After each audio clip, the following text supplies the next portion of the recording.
Hi, my name is Browne Earl, and I live in Dayton, Tennessee. Earl, Virginia. I'm right on the border. I lived in Tennessee for almost 30 years. And I'm just on the border on the other side. Anyway, I'm also known as Kai, which is pronounced Ki, but I actually spell it Chi. So anyway, I'm going to tell you a little bit about me, my background, where I've come from, so forth and so on. And yes, I do have a few notes in front of me because it's complicated and it's long, so I may, check my notes as we go. Anyway, like I said, I grew up in Wayne, New Jersey, and so I guess that makes me a Yankee.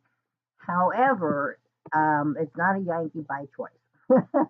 My family actually hailed from Texas, so I'm a Yankee with Southern blood. So you don't want to get me mad. Anyway, I grew up, a fairly normal household for a little while. But then things got rather traumatic, and I had real issues with my sister for 12 years. It was terrible, but I won't bore you with all those gory details.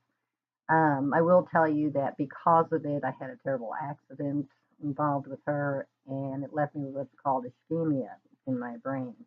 It's where little blood vessels get closed down, and she had pushed me off a bed, and that's what happened. Went without oxygen for too long, etc., and so on. But I'll tell you a little bit more about that later. 'Cause I never even really understood the effects of it till 2015, and I never even learned about it till I graduated high school. Just real sad. But anyway, I married in 1974 when I was 21, and I had two little girls, Jill and Lee. And also during this time, I had gone to college for a while. I studied political science, which was one of my loves. I grew up, my dad was mayor in the town all through grade school, and so I lived with a politician, and it was just in my blood, and I loved it, and still do today. But anyway, so that marriage ended in 1976. And after that, about a year or so after we were divorced, my ex kidnapped the girls from me. I was living in Illinois, and he was in California, and we had settled a joint custody.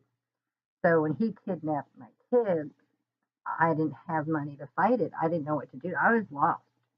And there was a lot of shenanigans that went back and forth with that. But bottom line was they wound up having to grow up with their dad in California, which really wasn't so bad. They lived in Hermosa Beach, California, and got to grow up by the ocean. So I guess it really turned out to be okay, with them. But in 1981, I did remarry. I had two more little girls, Samantha and Jennifer. And I guess I was just doomed to have girls. I always wanted a boy, but I do have grandsons now. So I'll have to accept that. Anyway, for the next decade or so after that, things are okay. I was living a fairly normal life, two kids and a husband, and, everything was seemed to be okay. And we moved around a lot. Couple jobs he went through, both of them required him to do a lot of moving, different towns, different states. It was horrendous. But we finally wound up in Bristol, Tennessee area. And so in 1987, I started fundraising in helping daycares. In other words, I give them items and things to sell so that they would get money to purchase equipment and swings and things like this needed for the daycare. And I did a lot of selling in Nashville, Tennessee. And there is where, unbeknownst to me, till I was gone from there and went back one day, found out that, oh, yeah, you were the daycare queen of Nashville. That's what we called you because I had just about every daycare sewed up in the system. But so, anyway, in 1989, my husband actually quit his job because I was only working 2 days a week and I was making more money than he was making working all week. So he quit his job and we opened an actual fundraising company ourselves, and we named it Sam Jan Enterprises after the two kids that we had. And we started helping all the schools, and we put a lot of the other big national companies the school used out of business. Everyone liked the mom and pop, and we were there for them, and we were very successful with it. And it was really a wonderful thing. I also discovered in '89 a God-given talent, and that was that I could shoot pictures. I just took really good pictures. I don't know why, but like I said, it was a God-given talent. So I became a photographer. I was actually a photojournalist for local papers and had actually also been published. And I just love photography. Even today, I do. It also led me to be able to work in the pits of Bristol Motor Speedway, taking pictures during those races. That was fantastic. And that also led for me to be able to become the track photographer at their drag strip, which is called Thunder Valley. Some of you may know these names, but I was there for several years, and I loved that too. But in 2003, my husband had a fatal heart attack, and I was lost. And for the next 3 years, I didn't know what I was doing, where I was going. I went through so many different jobs and positions, most of them all selling. So I packed it up in 2006, moved in with my daughter. She had moved to Maryville, Tennessee. Um, and there, that was August of 2006. And from there, I didn't know what I wanted to do. I was still in a disarray. So I was just looking through the paper, and I saw that McGee Tyson, they were hiring drivers, cab drivers. I thought, man, I love to drive. I wonder if I could actually do that. Was it dangerous? Was it fun? What am I getting into? I thought, oh, what the heck, I'm going to try, right? A Yankee came out of me. So I met with them, and they actually hired me, which I really didn't think that they would do, but they did. So and I met my next husband there also. He was kind of in the same boat I was in, just kind of lost from corporate America jobs and trying to figure out what to do next, the next part of his life, and mine too. And so after he and I were driving there for a little while, in 2007, we decided to become professional drivers. And what all that entailed was that we moved new trucks, bobtails, Class A motorhomes, utility trucks, cement trucks, large trucks of all kinds, you name it, we moved them. We would pick them up from the manufacturer and drive them to the dealer. And they were all over the country and Canada. So it was, I loved to drive. I always dreamed of being able to drive. I remember when I was a little kid, I used to watch out the windows at school, just wanting to just get out there and drive the whole country, right? So I guess that dream came true. And so it was also a photographer's dream. I had the ability to take so many beautiful pictures of so many different places. I have an arsenal of pictures that I've not even gotten up, on my photography site. But um, anyway, so we did that for many years. And in 2014, my dad passed away the 1st of January, along with 3 weeks later, my only blood sister, full blood sister. And that was just heart wrenching. I was so devastated. My dad was my rock. He had always been there for me. Even when I was a kid, all my life, I could always turn to my dad.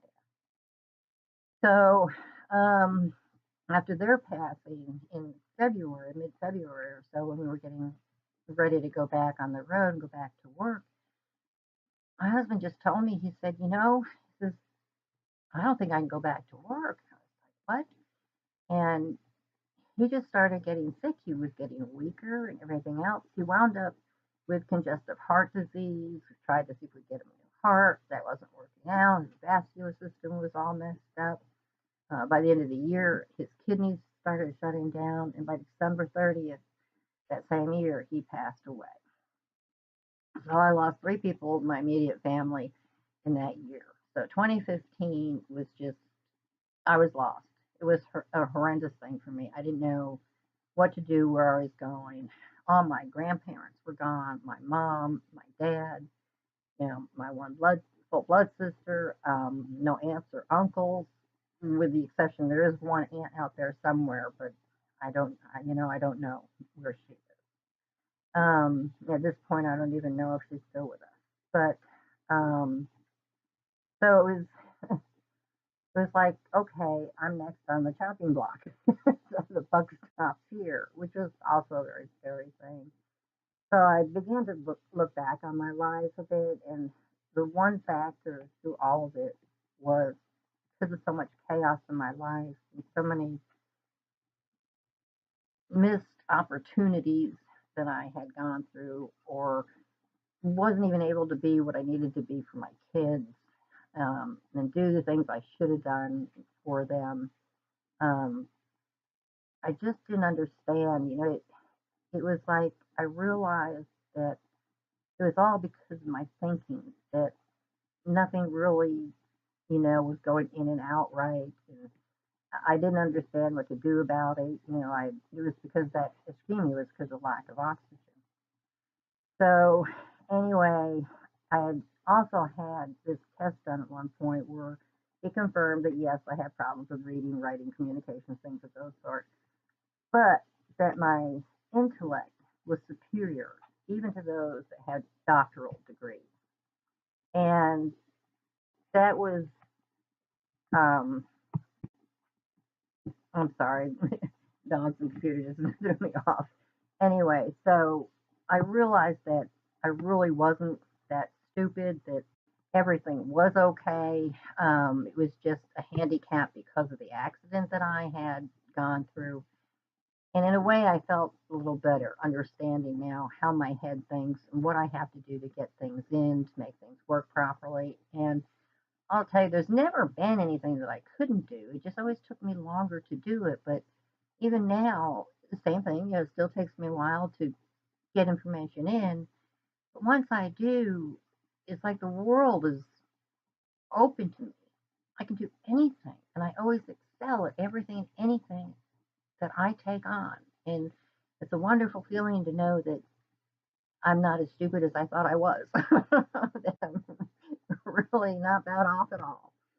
So anyway, finally realizing, all what was wrong with me, I realized that okay, it's time to take a new lease on life, and I did, and my world has changed fantastically. I know, how to deal with things. I know how to wait on decisions. Um, I just know how to grasp everything properly now, and there just is no stopping me at the moment. And I'm just so pleased and happy with where I am now in my life. And to kind of bring you up to date, I had sold my house in 2017, my retirement home, with that last husband, David, and moved back here to the Bristol, Tennessee area. And I got back on the internet in January 2018. I had been doing a few things in it when I still lived back in Dayton after, I went through all the experience of those deaths. But I just really wasn't getting much of anywhere with it because I just had too many issues in my head to deal with yet at that time. Um, so anyway, so once I got back on the internet in 2018, I started implementing all the proper tools and things necessary to take action to be successful online. And today my future is bright. I feel whole for the first time in my life.